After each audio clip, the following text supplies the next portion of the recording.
Over the past few years, we've seen a drastic change in the access to space. What used to only be the undertaking of governmental agencies has turned into a full-on industry with massive private investments pouring in. More and more venture capital-backed private companies are created, lowering the cost not only of sending satellites to space, but also building and operating them. This often gets referred to as the new space industry. It's gotten to the point where it becomes hard to follow sometimes, with new rocket launches becoming a mundane thing that doesn't get reported much on anymore.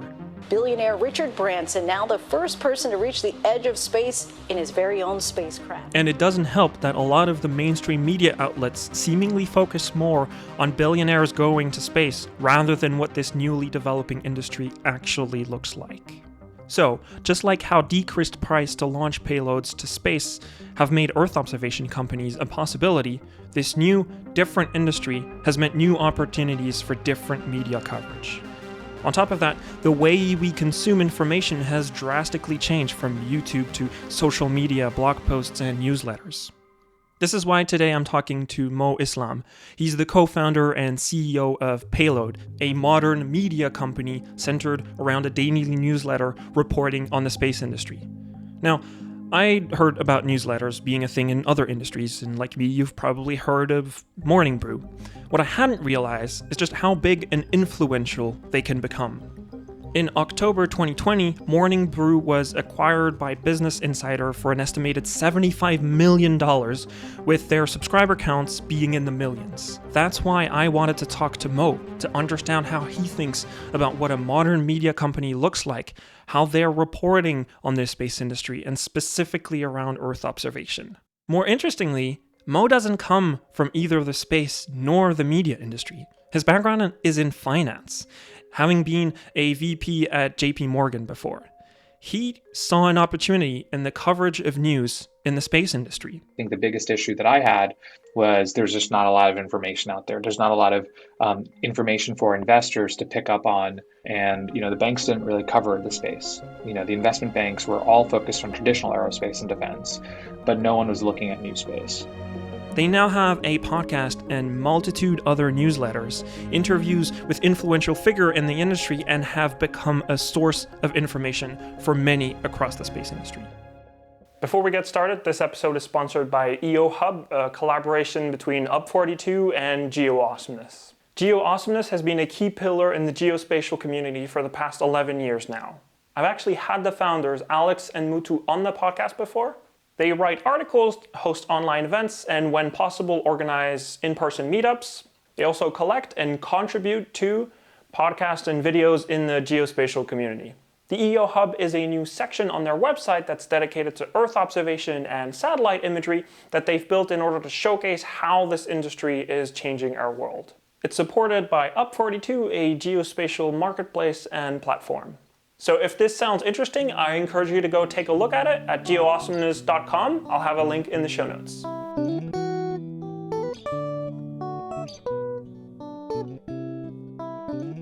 Welcome on the podcast. I'm pretty excited to have you on.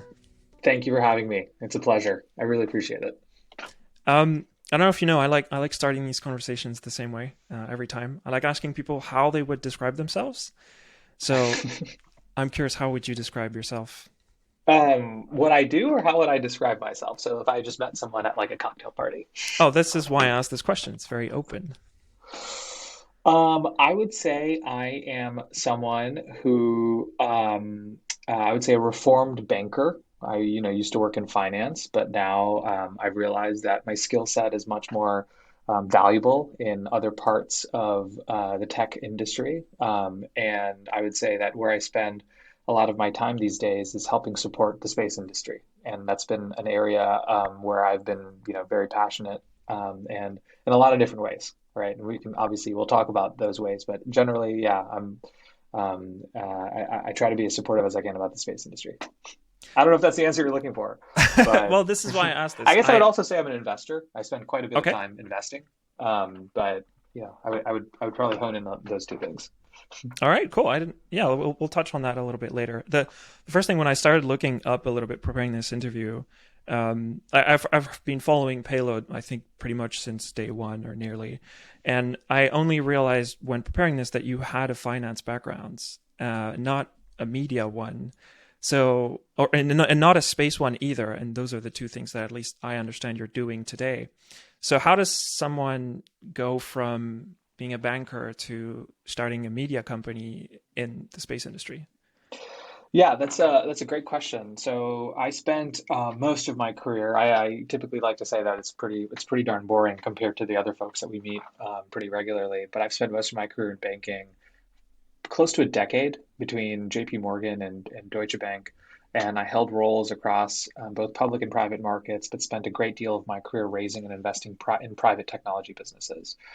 Space happened to be an area where I spent a considerable amount of time on early on. I think it was around 2014, 2015 is when I really started to kind of look into what was happening in the industry. And I was able to learn, a lot about sort of the financing and sort of investor appetite, and it's just been very, very kind of helpful for me as we've been navigating the industry and the media landscape, just knowing sort of where the capital flows are coming in and out of. And I think the thing that I kind of picked up on back when I started looking at space was, hey, and I was certainly, there were plenty of people that were far, far, far, far earlier from an investment perspective.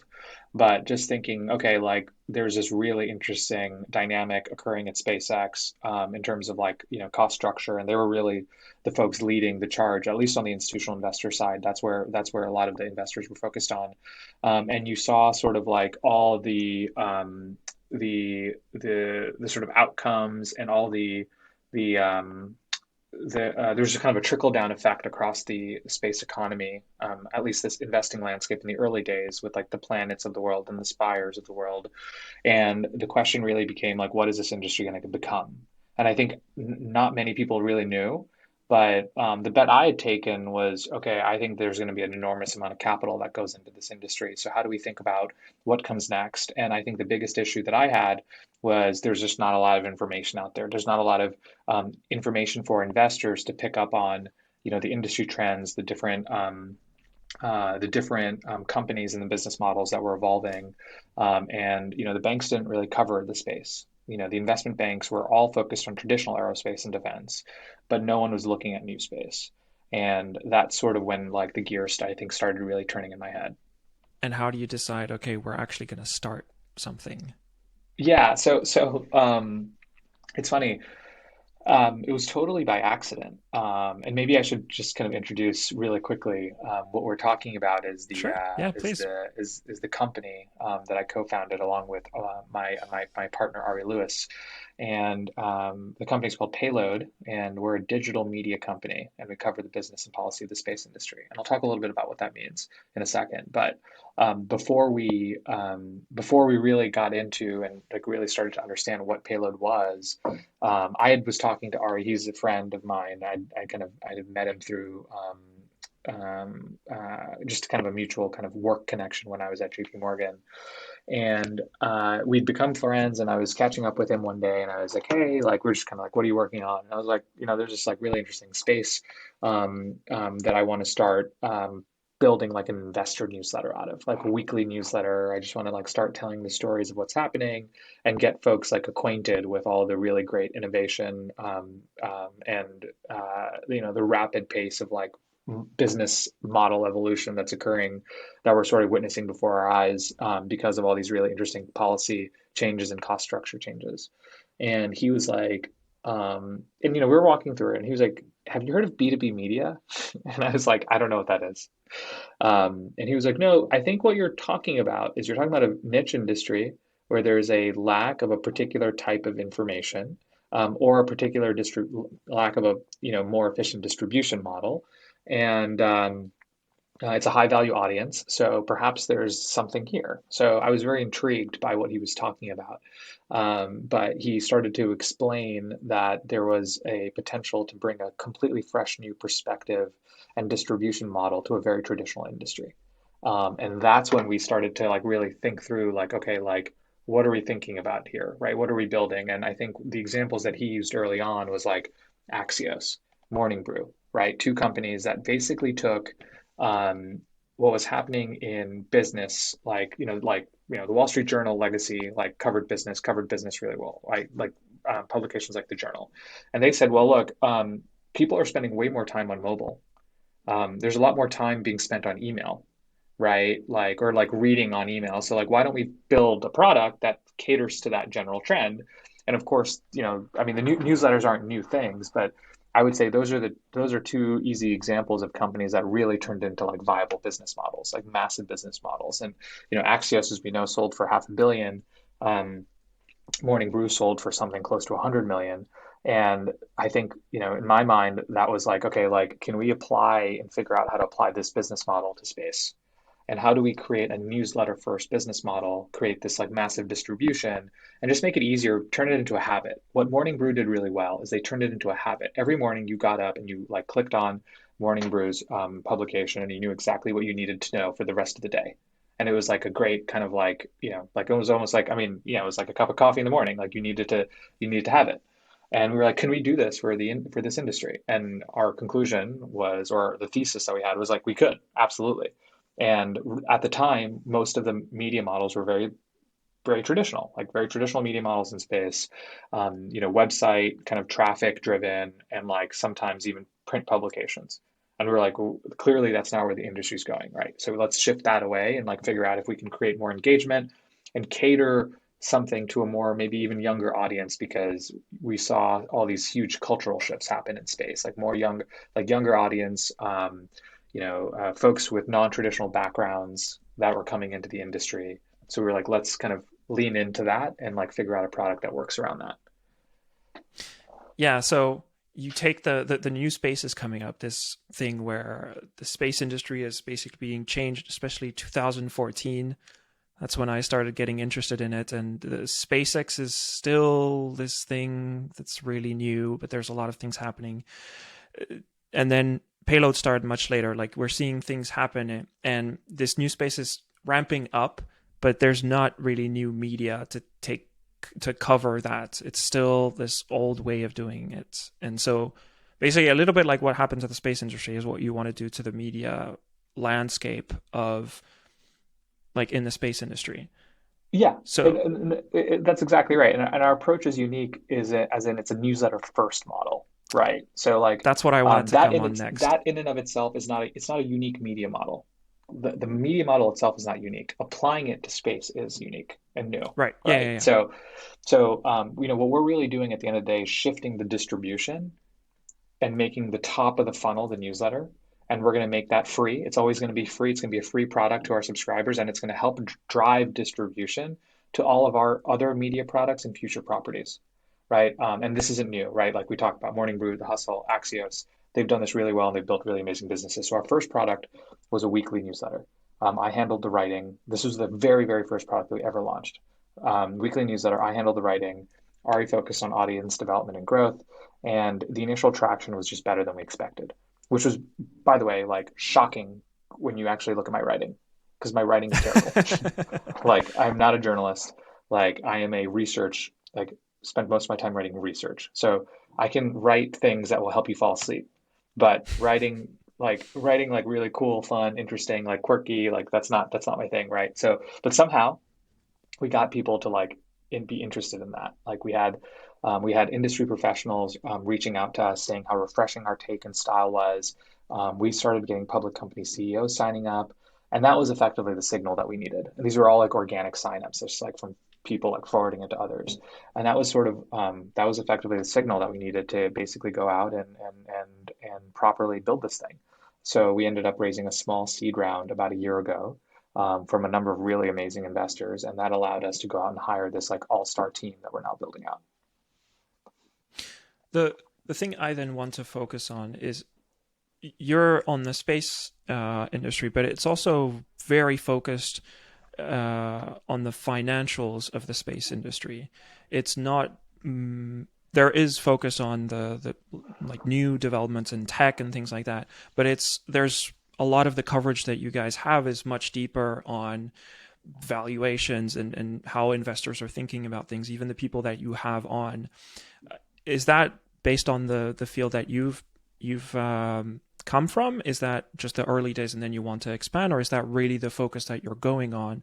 Because you talked about this high value audience, which is really important when you have something like, who are you selling it to? I'm just trying to understand a little bit how you're thinking about that.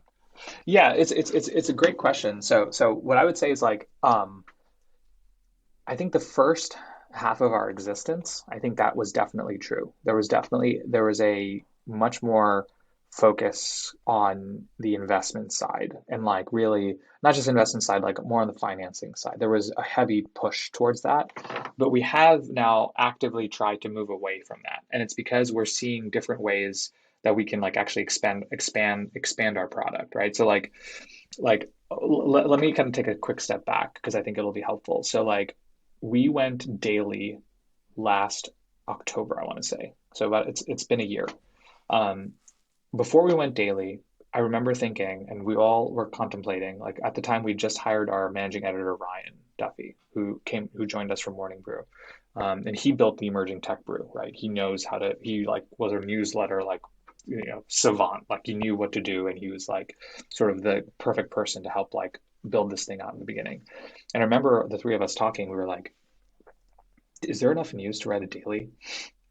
We were like, are we going to have like weeks where we're just talking about random old news? Like, and we were genuinely worried, but we were like, we need to pull the band-aid off and let's see what happens. And I think a big belief of us at the time was we wanted to be as connected with our readers as possible. And at the time, we didn't know, like, should we focus more on investing or should we focus more on like general news? Should we focus on aggregation? Like, we were like, this is effectively, this is our flagship product. And what we wanted to figure out, and we wanted to get feedback and data quickly. So we were like, let's launch the daily, and that'll be the easiest way for us to start really getting connected with the reader. Like from there, we're going to understand, what they like, how they interact with us, where they're from, where they're working, and if we want to go into other products, it's going to help us like understand sort of like how where sort of the niches are and where we need to, where we can potentially expand into, but also more importantly, we really wanted to help build our brand as a trusted source. So, and in general, consumer media is about scale, right? B2B media is about depth. Consumer media is about scale. We were focusing on depth. So we really want to become like the go-to media source for the industry. We think, obviously, I'm sure you've had people here talk about how big the industry could get, and there's a lot of numbers out there, but for us, it was like, okay, like let's see what happens. So I think the first like probably 6 months, we were like in a lot of different directions. Maybe some newsletters were really focused on just the investing side and the financing side. Some were focused a little bit more on the policy side, and it helped us learn. And effectively, what we've done now is we have the flagship, and we're actually launching into different verticals.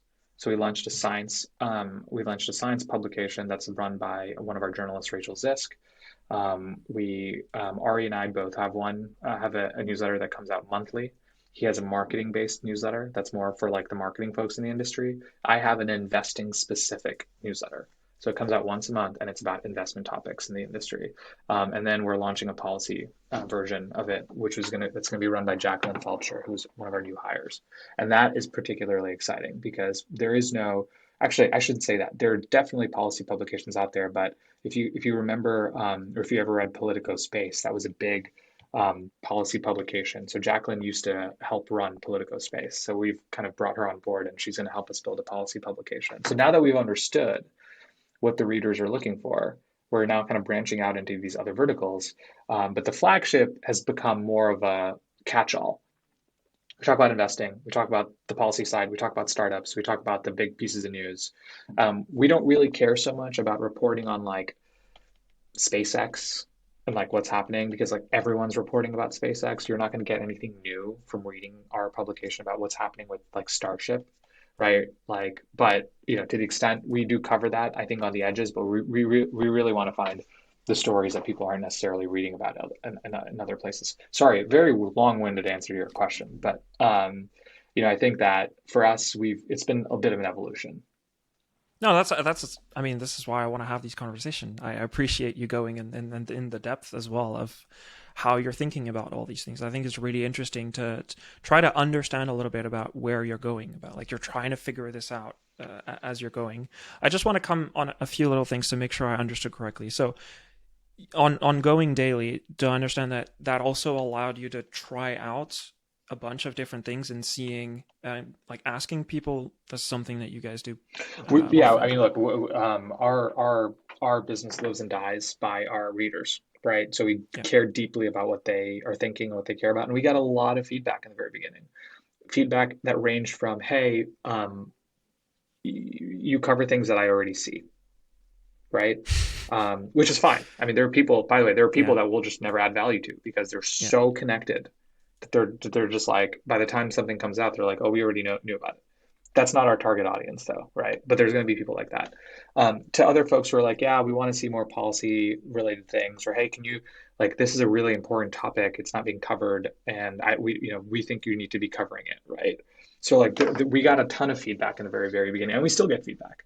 But what I think we did well is we incorporated the feedback. We actually took in what people were saying, and we immediately like figured out like, okay, how do we, how do we actually like tell these stories, tell the stories that matter to folks the most. And I think it shows because we grew very quickly. We're we're not that far away from soon being able to say that we're the largest daily newsletter in the industry.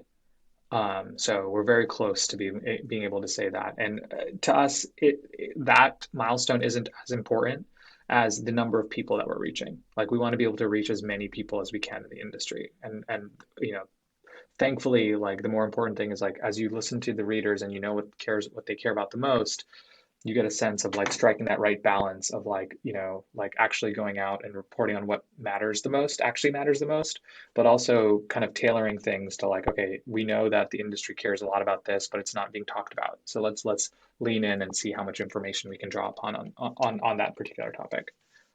So what is your target audience? Do you have this imaginary profile of a person, like what the standard payload reader is?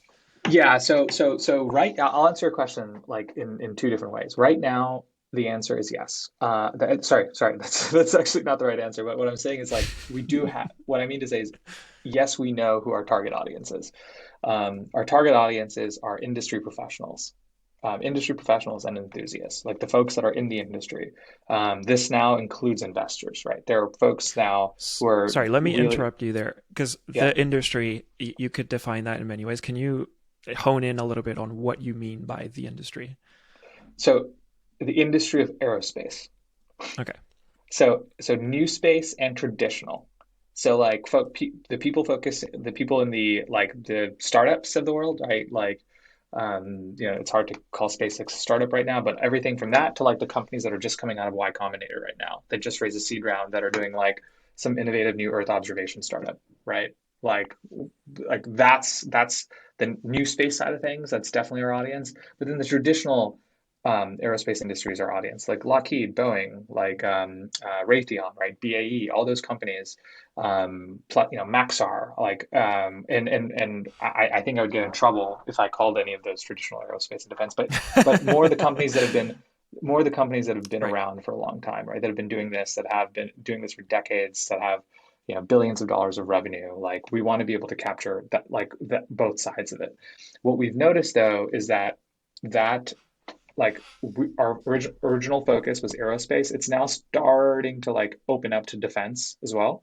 We're getting a lot of folks because like, space inherently is military and there's a lot more, action happening from that perspective. So like more and more defense. And then we're also seeing more and more investors. So institutional investors and just like kind of individual investors who are just like, we see a lot of activity happening in space. We want to be involved. We want to know what's happening, right? So that's generally our target audience, I would say, like really business, like true B2B, like just industry focused audience.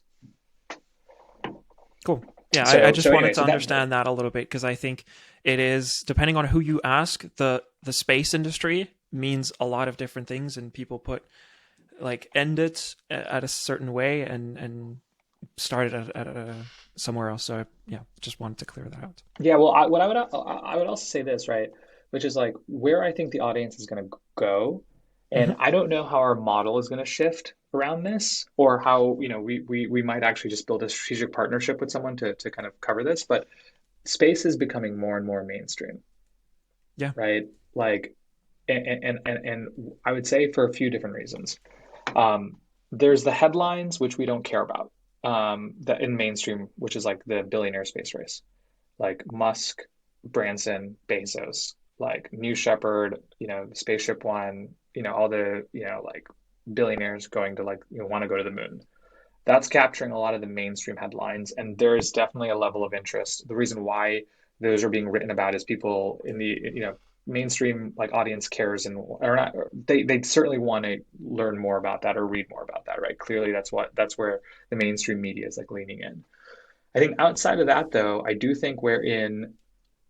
believe we're in the next space race, and that's a very overused term, but I believe it's true. Like we are in the next space race. It's very obvious when you think about what's happening overseas and between Russia and China and what just happened because of the war and how, even though the world is becoming globalized, like aerospace is becoming deglobalized, companies are onshoring supply chains, onshoring production capability, onshoring like launch capability, whatever it is. All of that is being onshored. It's not being global.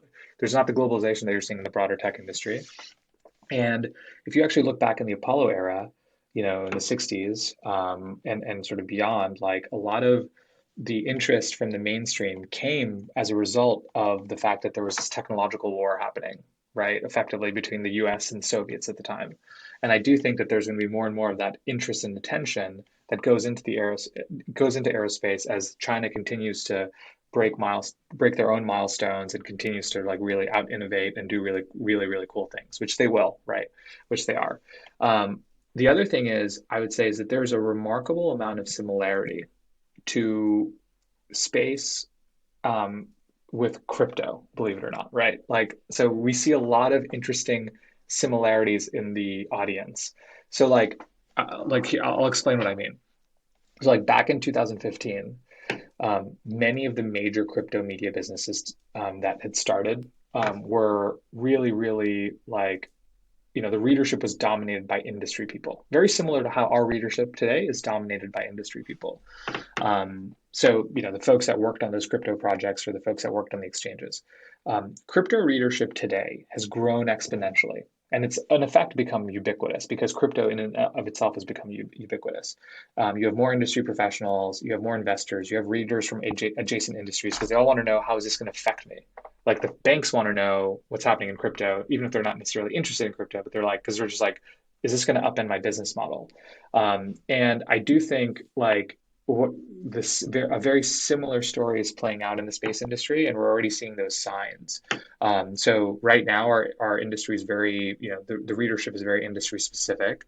But when I think about sort of the pace of growth and innovation, I do think that you're going to see there's some interesting tailwinds, right? I think industry professionals are expanding, right? The amount of capital being raised is forcing space startups to hire at record amounts, and there's simply not enough people who work in traditional aerospace and defense and engineering. So you're seeing like companies look beyond sort of the typical candidate pools.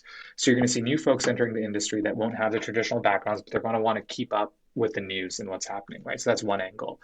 I think the second angle is I think you're going to see the growth of with the growth of like and the success between the new business models of like satellite broadband or the newer ways that companies are looking at satellite broadband and mobile connectivity, you're going to see adjacent industries like traditional telco start to pay more and more attention to what's happening because they're like, we don't want to be upended by what's happening in this industry, right? If you look at Earth observation, for example, right, like there's a lot of like terrestrial type work that gets done right now that EO companies are trying to like, take over right from space, right? And obviously that very, very well.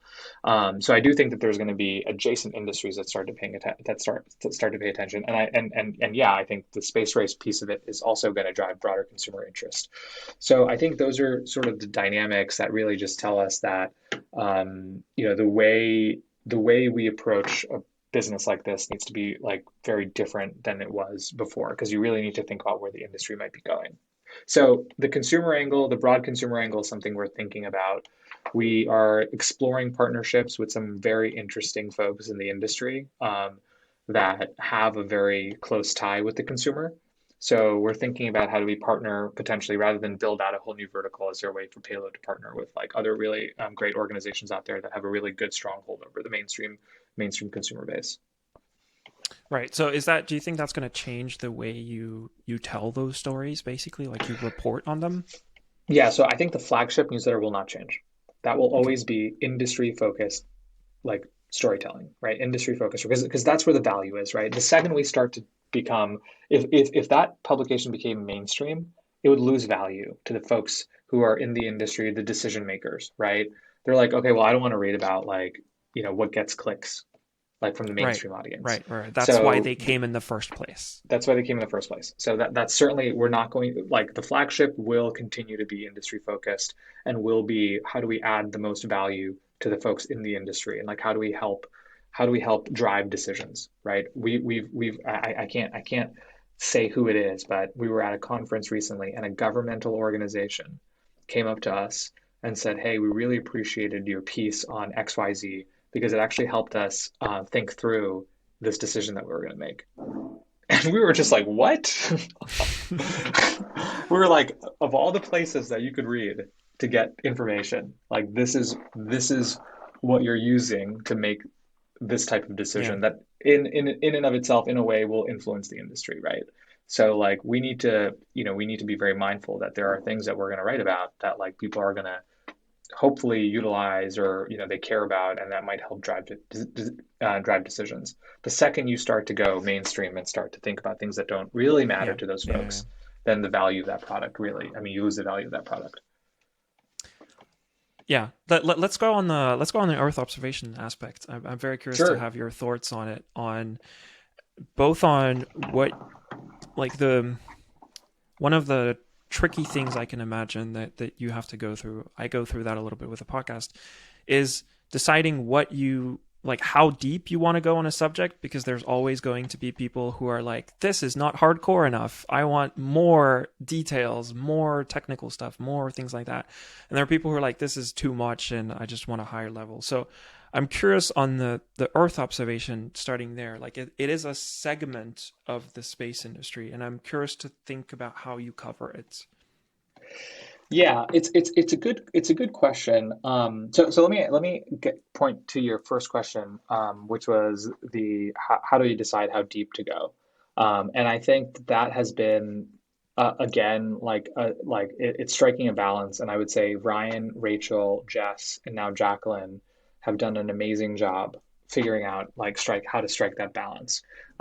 We've learned over time like what we need to abbreviate and what we don't need to abbreviate, like Leo. We don't need to write that out anymore because we know people know Leo, right? There are things like that that we're like learning about our audience. And like sometimes if we get too technical, we get that feedback, and we also know like this is not a technical publication. This is a news Right. publication used to help drive high level decisions.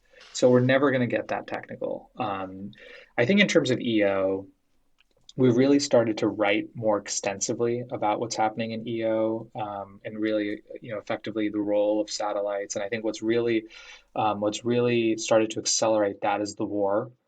We started doing a lot of reporting around the war, and I think there's this general realization among citizens, especially mainstream citizens, that space can create enormous transparency. And we think that level of transparency is really just now starting to get now getting just really starting, like folks are really starting to get to know like how important that is. Resolutions are improving. Commercial companies are pushing the boundaries of imaging capabilities, but not just imaging capabilities, but also like the insights that you can glean from them. Newsrooms, think tank analysts, researchers are now, like they can dig through this imagery and actually track like hospital construction, aircraft deployment, like land clearing, right? And it was really interesting to see all that kind of come to life during the war from the imagery that companies like Maxar and Planet and others were providing. I think at the time, I don't know, like Capella's like SAR imagery was showing like customers, what the Russian military was up to, right? Sort of under sort of the cover of clouds, or, Spire's sensors were picking up kind of international airlines scrambling to route around Ukrainian Air Force, airspace, right?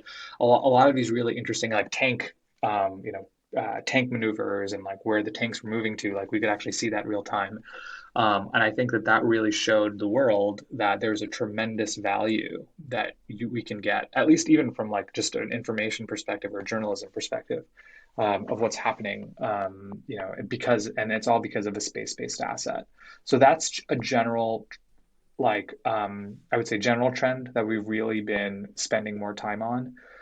It's almost like the trend of like mapping to monitoring, right? Mapping was like the big, like that's just like almost like a buzzword theme that people are talking about, but it is true, right? It is what's truly driving a lot of the discourse right now, especially the mainstream audience. Like now, I actually understand. Like I have people ask me now, like, "Hey, like I didn't realize that we could actually image that high quality all the way from space." Like, so, I mean, there's just a lot more, I think, eyeballs on what's happening from that perspective. Yeah, that's the next thing I want to ask about is what are you seeing are the challenges of reporting on what's happening in Earth observation? Are you seeing there's you need to explain a lot of the technical aspect, because if you're talking about a company like Capella and you can't really just show an image and be like, oh, this is what's happening. If it's Maxar, it's super easy. You put an image and bam, like everybody understands. And it gets even trickier when it's Spire because they don't even have imagery as far as I know, at least. So has that been a challenge? Yeah, look, I think that not so much because you publish like just say you put a photo up of like Capella, like a SAR image that Capella publishes, and you just say it's radar based, right? We don't really get into it, right? Because it's just not, this is not the point, this is not where you get into it. I will say that the challenge in EO is like, I think right now there's a big debate, right? Where is the value? Where is the biggest value capture in EO? Is it on the data acquisition side? Is it in like a marketplace? Is it on the intelligence side? Right? And there's a lot of different folks thinking and a lot of different opinions. I think generally speaking, most people think that it's on the intelligence side, right? And I've heard arguments for all sorts of like models. Now, for us as a public, as like the media side, what people care about from the media side is the data acquisition, like the actual images themselves, like images, and I would say insights from those images. How everything happens in between doesn't really matter for the audience. So what I would say is like there's certainly really great businesses that are working on really cool things in that middle layer that we may not cover, as much, or may never get that attention. So that to me is a challenge, right? As I think about it, like there might be drivers of value in the EO space that are doing really great things, but like that's not where the stories are. The story is at the acquisition level, and the story is at the intelligence level, right? What insights are we gleaning from this image, or what the image in and of itself is, right? And of course, optical image, always beautiful, always great, like really cool to watch and see. SAR image, not so much. And then then you get into infrared and thermal, and then you're like, most people are like, I don't know what I'm looking at, like to the untrained eye. Right. Okay. I want to linger on this a little bit. This is really interesting, and I want to make sure I understand it as well. What you're saying is the story, the news thing that's worth reporting on, is when either new data is acquired or a new information, like the tanks moved here in Russia, more than we've developed, I don't know, a new algorithm that helps extracting that kind of information. Yeah, I mean, here I'll give you an example. I'm making this up. This doesn't have like this Sure. isn't a story we wrote about, but like, Let's do it. hey, so and so company published, created an image. Their customer was, like an ag company. They discovered through their image and through their algorithm that, soil, water, moisture in this area was very low, and they were able to tell that company that they needed more water in that area, right? Or whatever they needed to figure out, like how to, in order to increase the crop yield, right? That's a really interesting story. Like we're going to want to write about that. We're going to want to tell that story because that's interesting. Like, hey, like there was a very clear use case of EO adding significant, like real value to an industry on Earth, right? Now, who gets attention in that story? The folks that acquired the data, and then how that analysis was made, right? Now, in the future, if there are companies that are helping, like like if there are businesses that are like in between helping disseminate that data or create marketplaces for that data or like repositories and archives for that data, those folks aren't going to get any attention. Like we're not going to write like Right. there's no story there, right? So I think that from the perspective of like the different, and I know Aravind has a really great sort of Hmm. breakdown of how he thinks about the industry. There's only like one or two layers that we care about from a story perspective. Now, Right. that's not to say that like when a really interesting company raises a round or raises a financing round or does some cool thing, like we're going to talk about that. Of course we are, but from like the impact on like what's happening, like that impact is far more clear when you're thinking about, I mean, just from like the audience perspective. It's kind of like the biggest problem right now that a lot of EO companies have is that they spend too much time talking about the space side of what they're doing and not enough about like the earth side of why it's Yeah. important. So it's like too much about the technical, like, oh, we can do this and we have this cool capability and we can do that. But like insurance companies don't care. The insurance company just wants to know that you're giving them a piece of data that helps them improve their model, their insurance model, or it helps them glean a better insight and maybe help them shift around the business model or maybe attract a customer base they haven't looked at before because now they have new information. That's what they care about. They don't give a shit about what the image is showing or what it's saying it's in and of its like what the image in and of itself is, right? And I think that's just that in a way can almost be applied to the media side of things too. Like the audience just wants to know what is the insight, what is the image, or what is the insight. Yeah, I think that's a very common trend. I feel like it's the same thing as if you guys started reporting on, I don't know, what software you use to write the news Yeah, stories. Like you're talking about the upstream thing that you get excited, but the people that you're selling to really don't care about and want to have the end yeah. product. Yeah, and I think the other thing I think we do spend some time on is sort of this natural pull on government versus commercial, right? Like, and Right. what customer base to serve. Like, we have written about that in the past, like whether, this like what commercial companies should go after, right? Or sorry, what the commercial like EO companies like, what's the target base that they should be going after? Obviously, companies like Capella, Black Sky are very focused on the government and other folks think that there's a longer term story and longer term opportunity to capture market share in commercial. So those are things that I think are interesting that, I think the audience likes to read about and a place where we've spent a lot of time on. And of course, the investment side is really interesting, right? What's happening, the amount of, happy to answer questions about that, but like that is also like, a common thing that everyone wants to know how the SPACs are doing, right? How are the companies doing? What's going on? Like, Yeah, let's get into that a little bit. Because again, I think yeah, a lot of what I see as well as people coming into the space industry, a lot of it is people who are super interested in the technical aspect, and at least from that angle, the financial is not understood very well. And I haven't seen a good overlap of the two, of like the technical aspect and what that allows, and then on the financials, how the investment is working. I think I think from an investment perspective, EO has been very tough. And I'm Okay. not saying anything controversial, right? You can just No, look no, at no, the no. stock prices of a lot of companies, right? I think, Well, a lot of the valuation went down after they went public. Like just yes, to paint a broad stroke, like this is what is going on in the industry.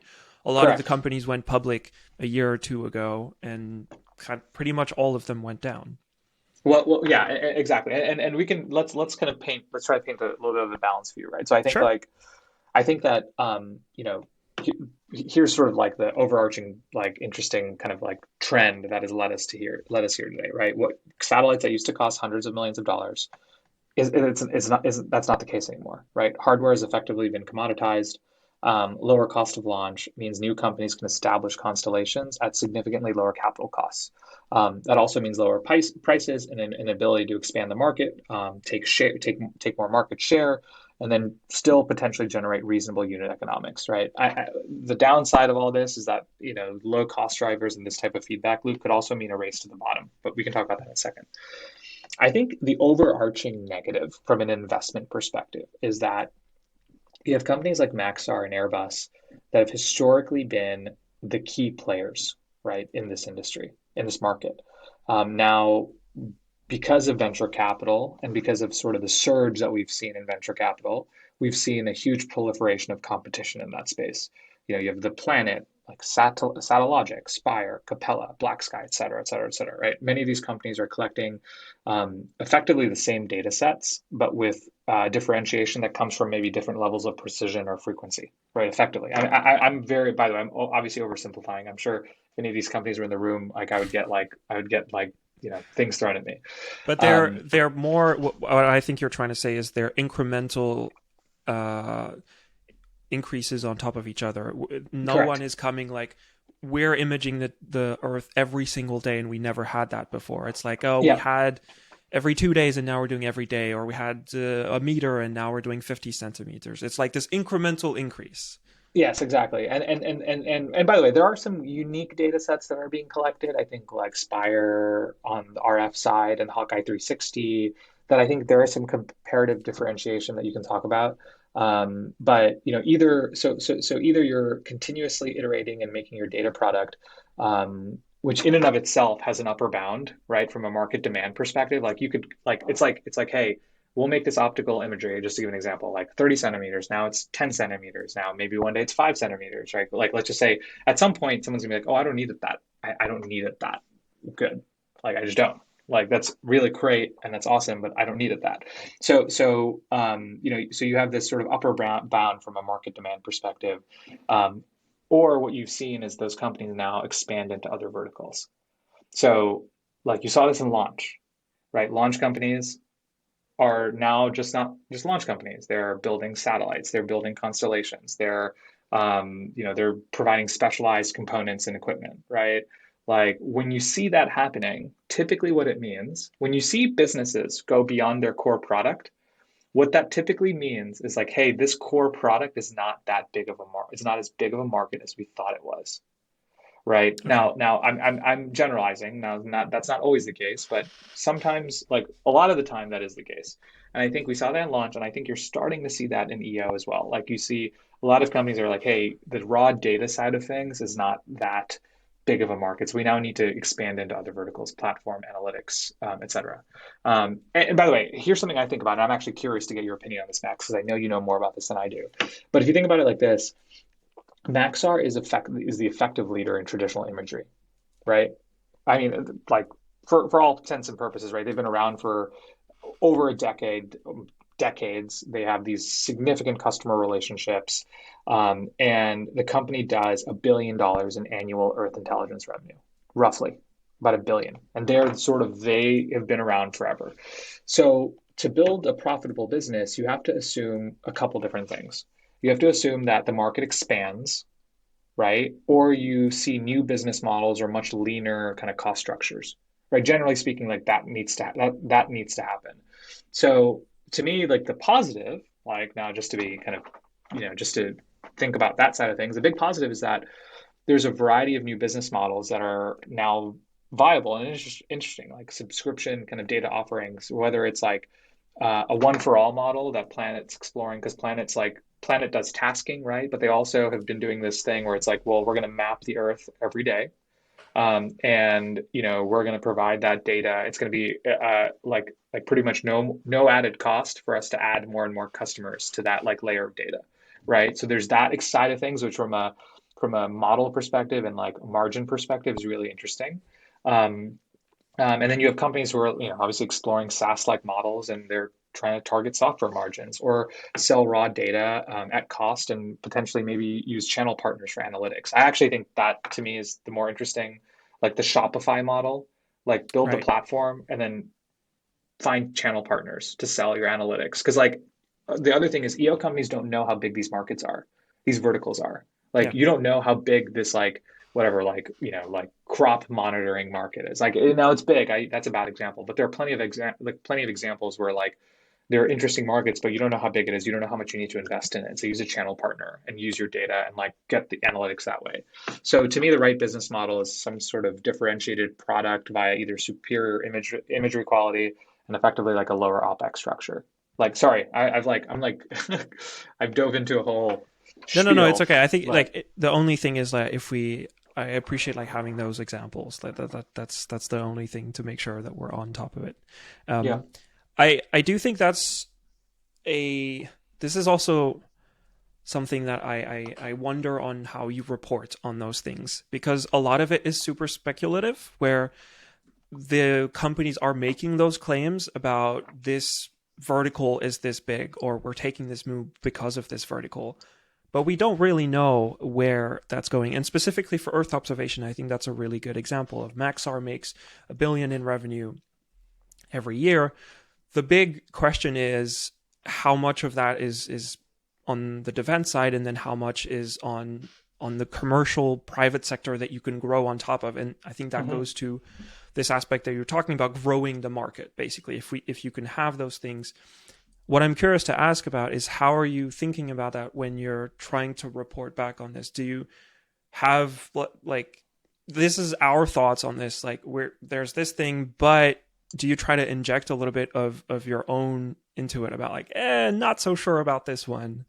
So the short answer is yes. We definitely inject opinion or thought, or some level of analysis on all this. But most of what we just talked about, I think, are just kind of my own personal views. I would also just kind Yeah, of yeah, highlight, yeah, yeah, right? yeah. Fair I enough. think that, to me, we can get to this in a second, but to me, there is a number of factors why the space kind of SPAC market, at least with EO, has not worked or hasn't been working, right? And we can talk about that. But from a reporting perspective, we try to look, we ultimately want folks to like come to their own conclusion. We're not trying to like Yeah. guide them to a conclusion, but we certainly add our take on things, right? Okay. Especially when, I think there's a natural point to make. We're obviously not trying to be biased, and we're not trying to like portray, hey, this business model doesn't work. But we're Right. asking the questions that get people to kind of think about these things, because I don't think we know. But I think if you look at I think the public market to me is really interesting, right? Because I think that you have really these great businesses. Like, I mean, Spire is a really interesting business. They have a cool product, but the stock's down 90%, right? And I think there's a few things that have happened in my mind that I think are worth talking about in general. And I think we're spending time reporting on it, which is like, we don't think the public markets understand Earth observation. And there's two key reasons here. There are very few of the public companies that are out there, that haven't appreciated the value of external marketing and IR, and it shows, right? Can The you, story is sorry, not sorry, I'm clear. not sure. Can you expand on that, what that means? Yeah, so typically when a company goes public, they have IR teams, they have marketing teams that are actually like, you know, telling the story, talking to investors, telling them why they need to invest in this company. From what I've seen, outside of a couple businesses that I can point to, that has been a bit of a lack that has been lacking in the industry. Right. Um, and I think some of it is in their control, some of it is out of the control, because the investment banks don't actually cover the stocks. So the institutional investors, for example, that like, as an institutional investor, if I'm like, hey, I don't know anything about, pick your SPAC, right? Space SPAC, EO company. I want to read about it. Where do typically institutional investors get their information from? They get it from sell side coverage. They get it from the investment banks. They call up the investment bank and say, hey, tell me about this stock. But the investment banks don't really cover it. They're starting to. They're starting to Right. cover them. But for a long time, they didn't cover them. So, they didn't, these names weren't well covered. So institutional investors weren't spending a lot of time on them. I think the third thing is, and this is where I would hate sort of throw rocks at the investment banks, they screwed up all the SPAC forecasts. They told the companies let these banks project very unrealistic data, and the companies didn't hit their numbers, and in most cases were down 30, 40, 50% off of what they said that they were going to do. And the public markets are ruthless. It's an efficient mechanism, right? Like, you said you were going to do this, you didn't do this, so your stock, it gets cut in half. Your multiple contracts. Your earnings don't justify your price anymore. And Right. that's exactly what happened. And I think the fourth issue, and this is the one we're actually going through right now, is like, this is a bit of a newer issue, right? But the Fed tightening cycle, is a net negative for all of these companies, because, and this is not to get into the finance side of things, but like the majority of the valuation of these companies is reliant on terminal value, because they're not doing a lot in terms of revenue and cash flow right now. So all of their valuation is made up of what their value will ultimately be. And that piece of the valuation is heavily dependent upon rates. So as rates go up, the terminal Okay. value compresses. So that's going to be a pressure point on the share price of a lot of these companies that are so dependent upon like this kind of terminal value. So let me try to rephrase that.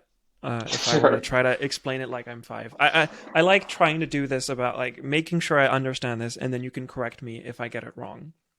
So at a high level, we have a lot of these companies that went public via SPAC. These Earth observation companies like Planet, Satellogic, and so they had a really high valuation when they went public.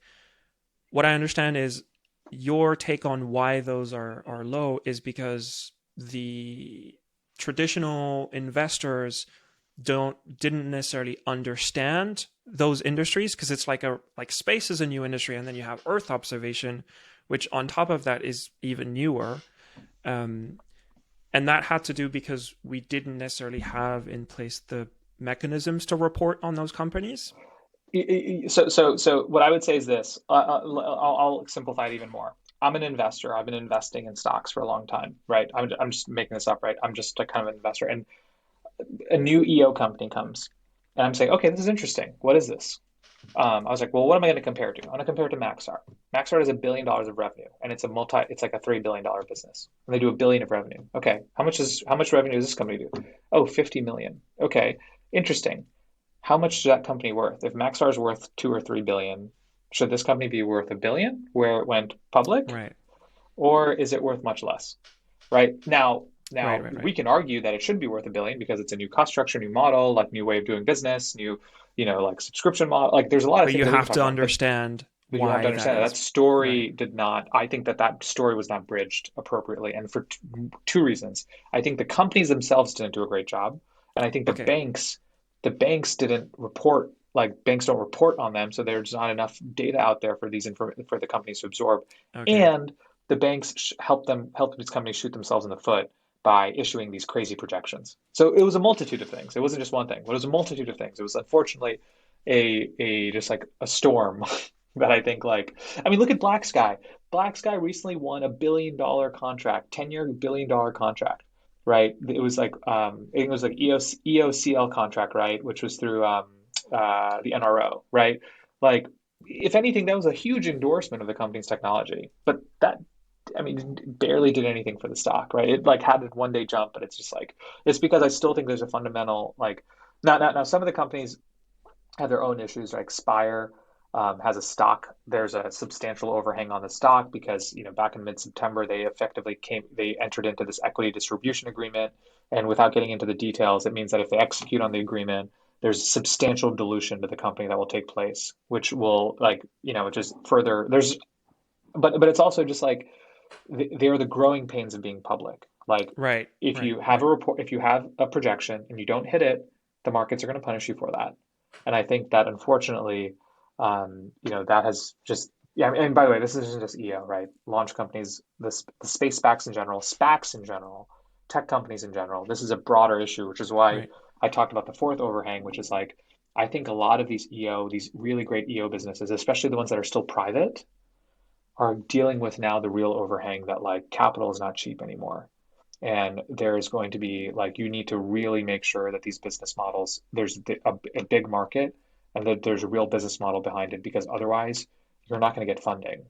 So like everything, all of there's big reverberations, and unfortunately, the long-term issue with what's happening in the public markets for space stacks is going to affect the private market. It's already affecting the private markets, and I think a lot of venture investors and private investors are looking at this and saying like, holy shit, like this person has been in this company for the last 5 or 6 years, and like once this company's gone public, they're down 80%. Like, do I really need to be in this space as an Yeah. Yeah. Yeah. investor? I see.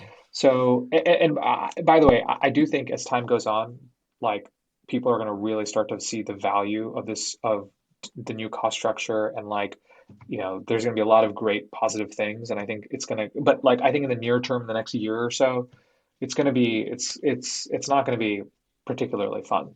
from if you're an existing investor or if you're a company like, that needs to answer to the public markets. That's what I want to ask. Like, let's try to play magician here a little bit. If you have your crystal ball, what does it tell you for what you think that? Let's stick on the Earth observation markets for the, in a couple years, for example. Where do you see things going? My guess is there's going to be some consolidation.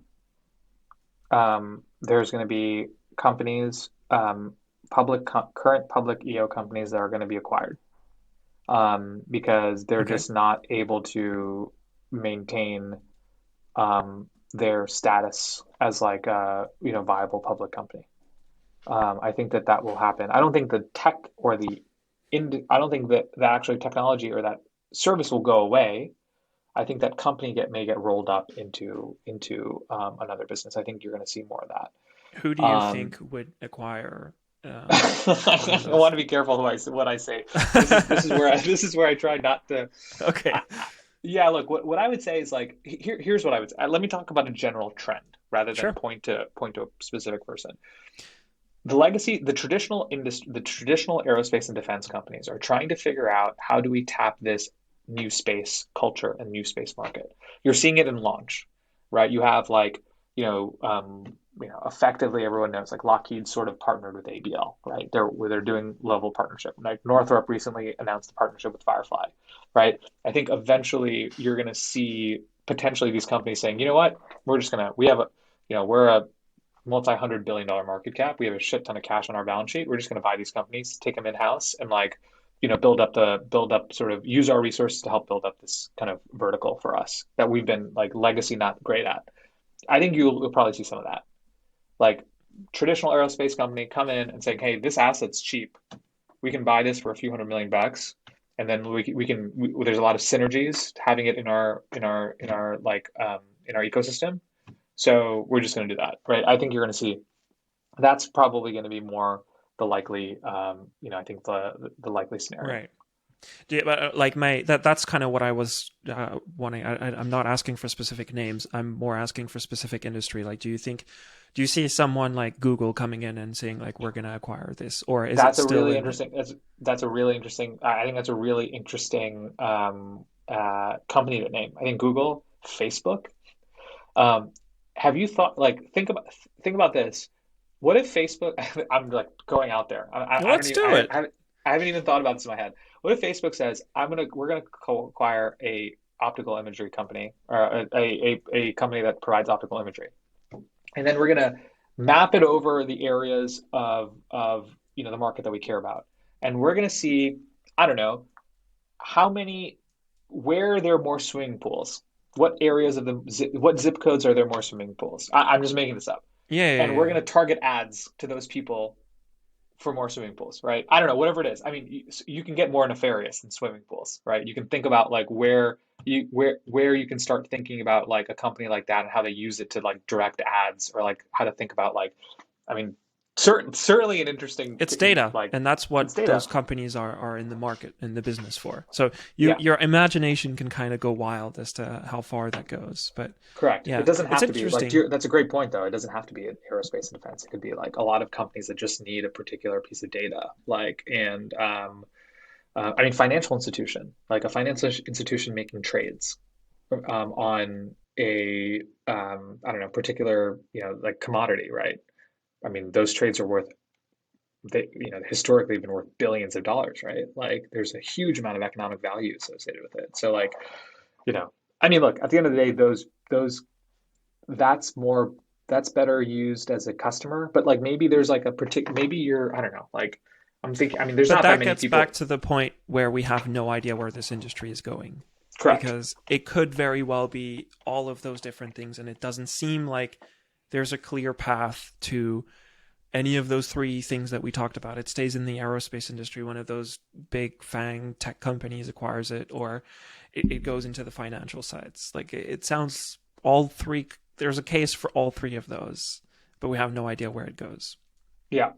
Yeah. No, I that's 100% correct. I think that There's a lot of debate in this industry. There's a lot of really smart people that I love to follow, like, and I'll give a shout out to like Aravind and Joe Morrison and all those guys, and they've been great. I mean, what you're doing here on this pod is awesome. You're getting a lot of really interesting like viewpoints and folks in the industry, way, way, way, way more experienced than I am at EO. And but you're also starting to see that there is a lot of different viewpoints and what the industry is going to turn into and how valuable each layer of the industry is going to become. And I think there's a lot of debate about what that is. And people don't know. People don't know how big the commercial industry is going to get. I think the market estimates out there are useless.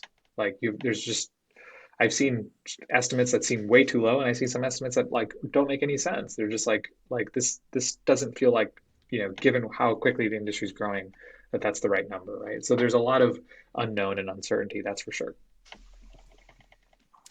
I want to come back to the media landscape of, like, we've talked about a lot of things. I want to bring it back to the media. One of the things I see a lot as well is a little bit the same thing as you, where there's this really interesting things that happen in this industry. And then there's the way I consume media today, which is not, I read The Economist here and there. I read some of the New York Times, but I'm also on Twitter a lot. I'm also on YouTube a lot. I also listen to podcasts a lot. And that's where I got a lot of my news. I subscribe to probably too much newsletters, and Payload is one of them. How are you thinking? You have the newsletter, which is the main way to reach people, but you're also talking about reaching younger audience. I like to think of myself still as fitting that category. But it's more of a segue to talk about that. Like, are you thinking about other means than just the newsletter to reach people? You've got the podcast Pathfinder. Just Yep. curious.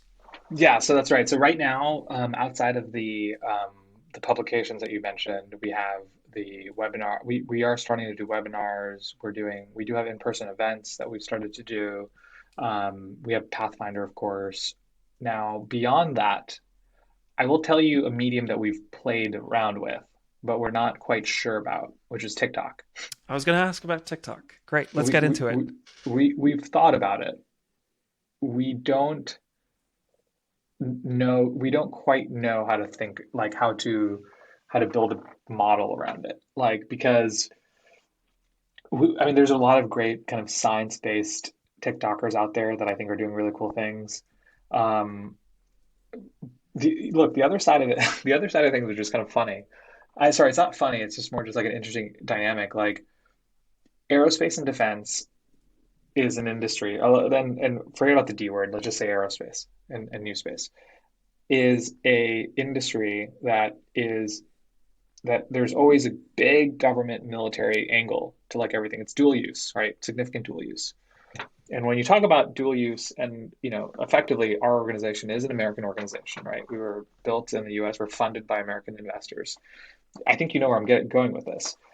One of the pushbacks that Absolutely. we've gotten from investors that we talked to, like our own investors, we're like, hey, look, what do you think about this? And they're like, you're telling me that you're in the aerospace industry and you're gonna try to launch a model on TikTok, and what's happening in the political discourse around TikTok.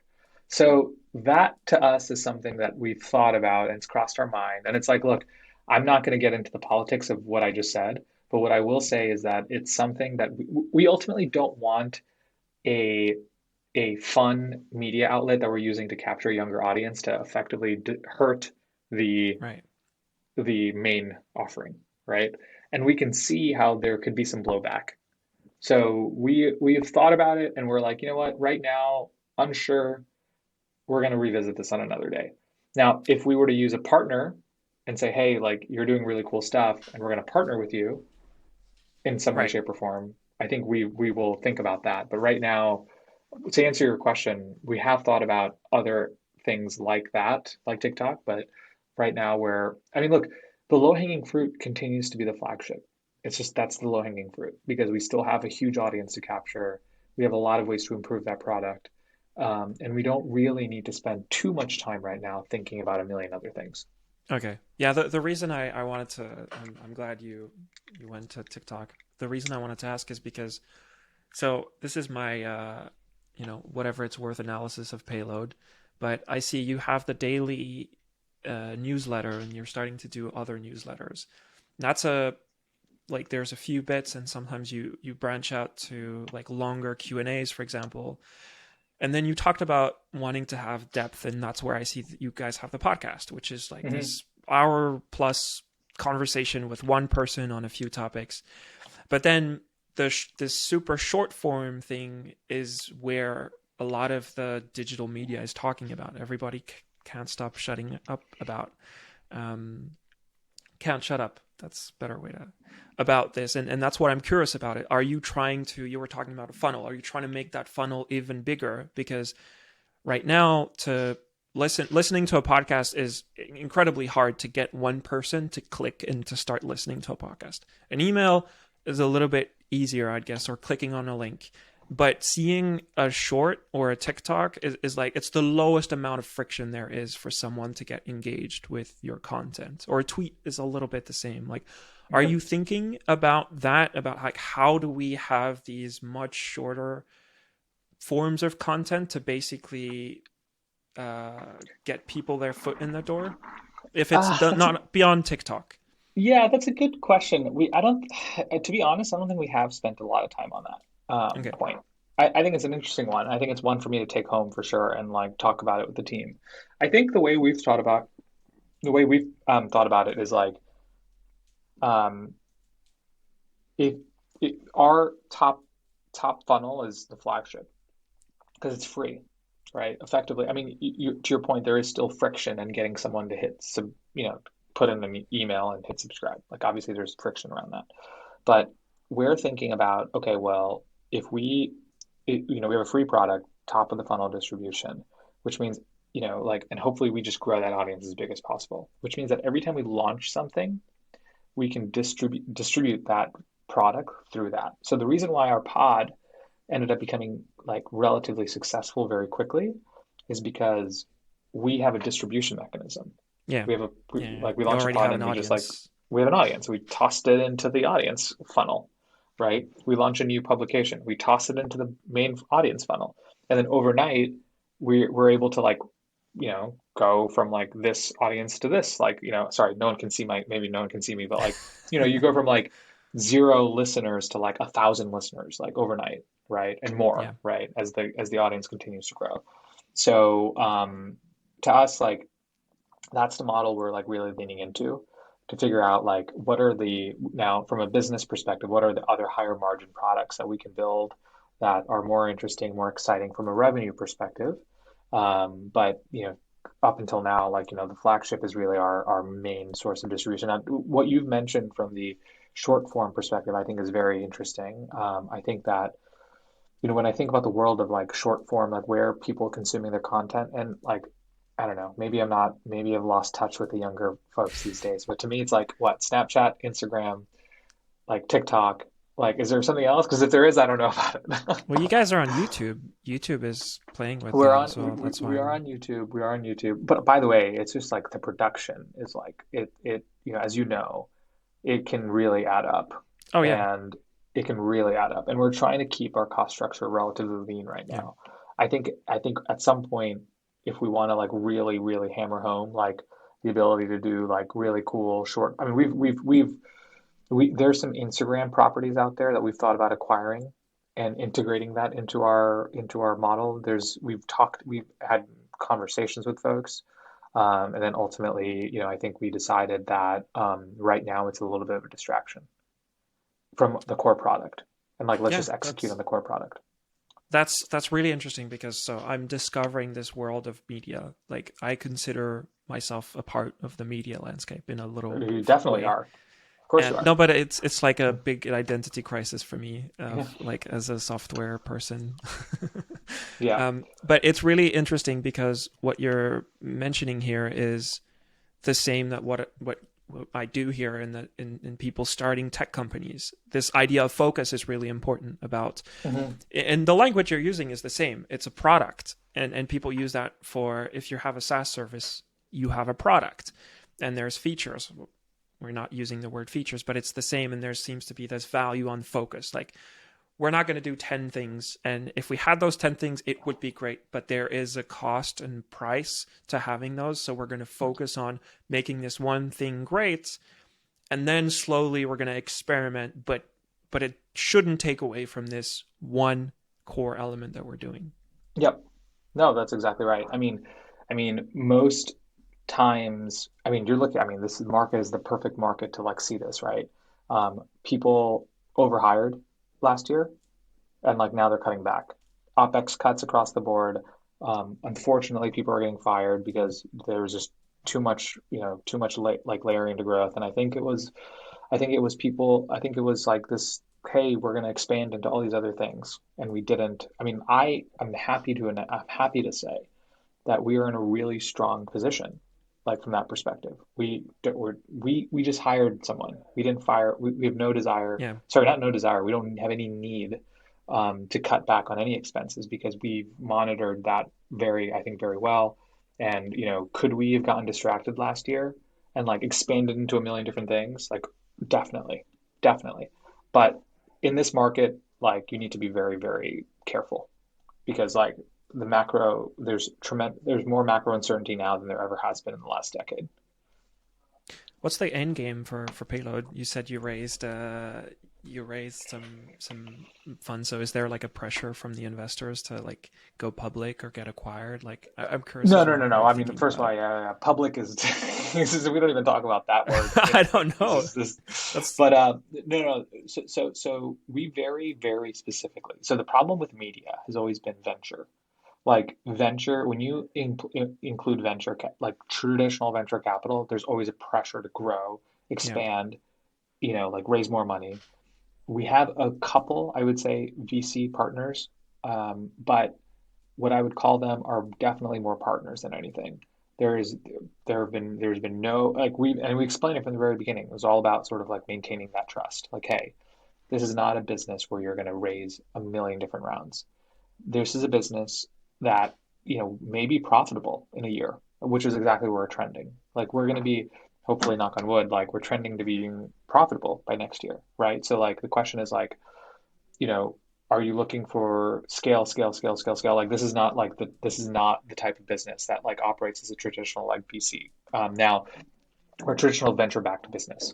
Now that being said, we have thought about products like software and data products, which if you ask me about them, I would say like to be quite frank, that we're just brainstorming right now. Hmm. That would require more traditional venture capital and would be a much bigger outcome for investors if we like actually told the story and we executed on that vision well. But right now, as a media business, luckily, I would say that, we don't have a tremendous amount of pressure or really any pressure from our investors because like they know, they understand what we're doing. We've made it very clear what we were doing and building. So, thankfully that's not the case. That's pretty cool. It's exciting to see these different ways of funding businesses as well. Like not just let's have these crazy valuations and like raise a billion rounds and then what? Yeah. Um, Well, look, the other side of things is like crowdfunding is starting to become really interesting, right? I'm sure you saw Spaced Ventures, like Aaron Burnett, who's a good friend of ours, like they're doing like this large petition and going to SpaceX and saying, "Hey, yeah, we yeah, have yeah, yeah. $20 million worth of interest. Like, let's help make this work," right? Which I think is really interesting and exciting. So there will definitely be more and more innovative models to fund these companies, I think, as time goes on. I want to start running this off, and just the way I start these conversations the same way I like ending them the same. I like asking for books or podcast recommendations, mostly because, as you probably know, growing a podcast is really hard, and Hmm. a book as well, and a lot of it goes through word of mouth. And I believe that it does help understand who a person is by what they read and what they listen to. So I'm curious, do you have a one book and one podcast that you think would be worth people checking out? Not necessarily to have to do with anything that we talked about, but just maybe something you read recently that you thought was pretty good. And Yeah. Pathfinder So doesn't count, by the way. okay, or Mind Behind Maps because Right? everyone, Yeah, yeah, yeah. No, that yeah. one that one's okay.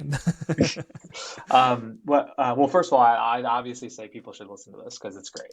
So, and I appreciate. I know you have a day job, and I know what you're doing is really hard, and it's really amazing that you're actually spending time out of your own free time to be able to do something like this, and I think that's awesome. Um, I think that okay. So I read a book recently that I really, really like that I talk about a lot. It has nothing to do with space. It's a book called Engines That Move Markets. And Okay. it's by the name is escaping me, so let me actually make sure I share.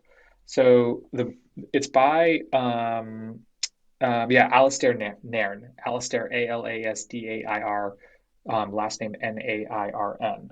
And it's a fascinating book because basically it's a book about technology and how technology evolves over time. So it starts basically in like the canal era and like the British and American Industrial Revolution, like from the railroad era. And basically, the author goes through different levels of like how the investing and the financing world comes together and how when there's a new innovation, how that innovation is accepted into the market, how it grows, and then ultimately what causes it to like basically um,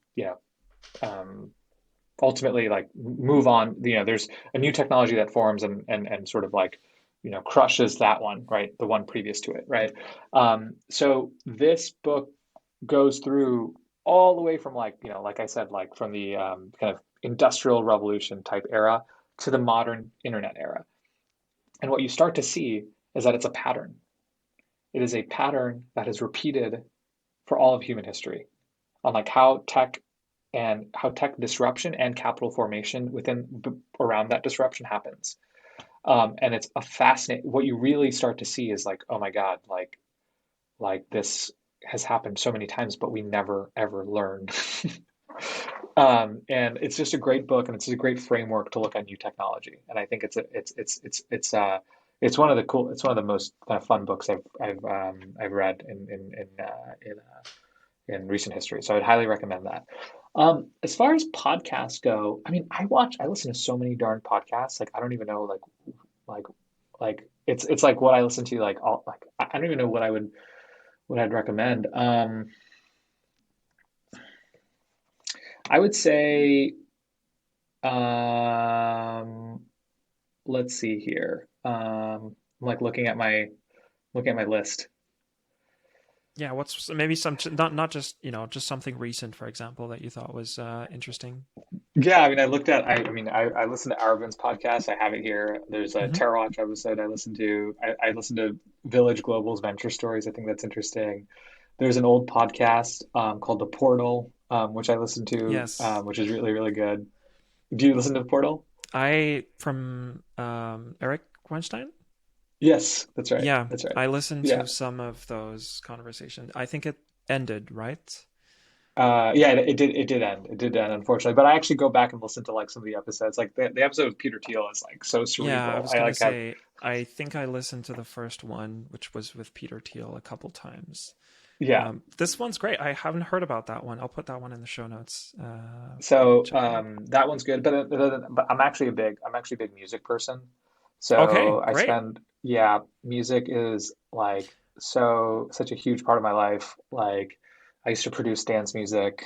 You're a Not a DJ lot of as people well, know that right? about I me. think Yeah, I heard. I don't unfortunately have as much time to do that as I used to, but it was always a hobby. But that's always a big thing for me. So I listen to a lot of music related pods, but I would say that's Okay. less relevant, No, that's. less I relevant mean, here. music is really cool. Like a lot of it's interesting how a lot of space media, or like, let me rephrase, entertainment, like a lot of movies that are tied to space have Yeah. really interesting music that's tied to it. If you think about some of the biggest movies, I don't know, like 2001 or Interstellar, or like these movies who music is such a big part of it in the space theme around it. And I don't know, I just think that's pretty interesting. Well, I'll plug one space thing, which I think is it hits the music thing on the head very well, and the storytelling, which is the show for all mankind on Apple TV.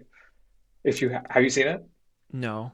Oh, Have you yeah, heard of yeah, yeah. it? Sorry, I thought it was the show for all mankind, but it's the show, comma, for all mankind. For all Yes, mankind, yes. I actually haven't Um, finished it, but okay, yes. I really like that show because it's just like such an interesting backwards, not sorry, not backwards, but like vintage or kind of like older like era take on like what would have happened on what would have happened if we continued investing in the industry. But I also think it's sort of almost like a look into the future of like what could happen. It's like a look into the future looking at the past. It's like really interesting, and the music is great. I think the music selection that the producers they were spot on. I actually have like a playlist going of like all the songs that I've discovered from watching that show. So Yeah, you guys made a playlist as well, which I thought was a really we sick did. It's move. called, yeah, it's Space Jams, Spotify playlist. We wanted to make something that was a little bit more fun and more geared towards like, just like something, you're throwing a space themed party. You're like, what do I throw on? Like, oh, Space Jams by Payload, easy. So, Nice. so that was Yeah, amazing. I'll put I that in don't the know. show notes as well. I think that's really cool. I love these little things, these little nuggets of like little tangents, but still on theme. Yes, exactly. Mo, thanks a lot for the chat. This was amazing. I really appreciate you Thank spending you. some of your valuable time with me. Thank you for having me, Max. It was a pleasure chatting with you, and you always ask awesome questions. So thank you very much. I really appreciate it. Likewise. Thank you. Thanks for the chat. I'm a reader of the newsletter since a while. I really like it.